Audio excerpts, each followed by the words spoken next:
Hi everybody, my name is Erica and I'm an Irish professional makeup artist currently living and working in Edinburgh, Scotland.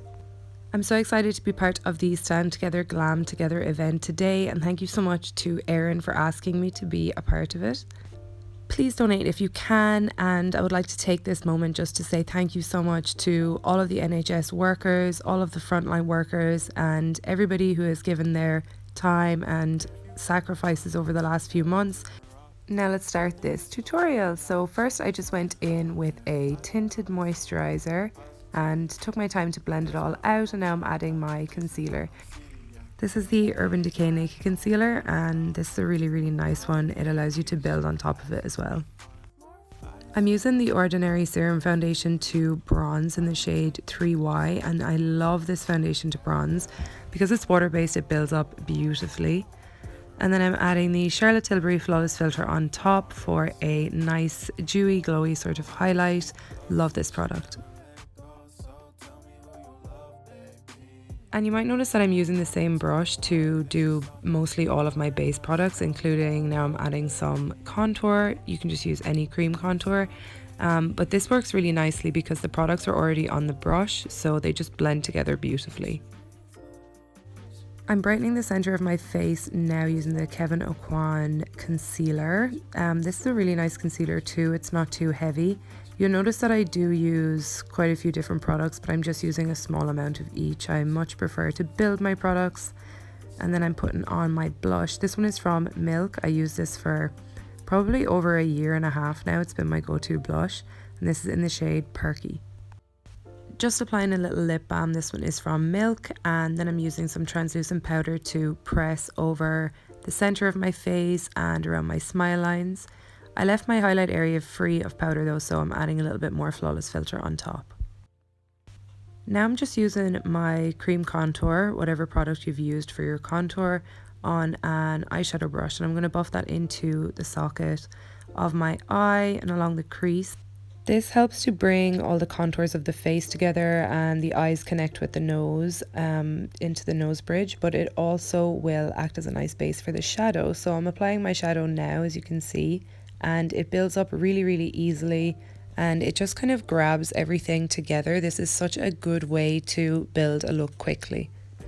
I'm using the Mel 27 palette, and I'm just using two of those shades, kind of bouncing between them and building them up, deepening the crease and then diffusing. You'll notice I'm using a few different brushes just because the texture of each of the brushes is going to give you a different payoff. So I'm just blending and packing product and taking my time. I'm buffing the shadow up into the front of my brow in the inner corner and then pulling it underneath as well, making sure I'm just buffing it out using the different parts of my brush. And then I'm adding a highlight underneath the brow. I love a shimmery underbrow highlight, just looks so pretty. So onto the cut crease. I'm using an eyeliner brush here. You can use a few different brushes, but I do like to use an eyeliner brush for precision. And the main thing that you need to remember with your cut crease is you need to be looking in your mirror at the correct angle, because if you're not looking at the right angle, you won't be able to tell what shape your eye is, and you won't be able to tell where you're supposed to put your concealer. After you're happy with how you've carved out your crease and set your lid, then you want to just put some shadow on top. I decided to go for a matte shadow because I actually really like the look of a clean carved out crease. So I just set it with an off-white shadow, and this will prevent any creasing throughout the day. I went ahead and did my liner and lashes off camera, and now I'm taking a shimmery pink, kind of a frosted shadow. It's just to add a little small bit of extra detail on top of the original matte shade, nothing too crazy. I just fill in my brows very gently. I don't really do too much to them these days. A quick bit of pencil and then I brush them through and I set them in place using the soap brow technique. Next I applied a lip pencil and put a liquid lipstick on top of that with a little bit of concealer in the center. I love to do this to give like an ombre lip color, and then I added a little bit of gloss over the top because I love gloss these days. If you're afraid of gloss, don't be. I promise you it's really nice once you get used to it.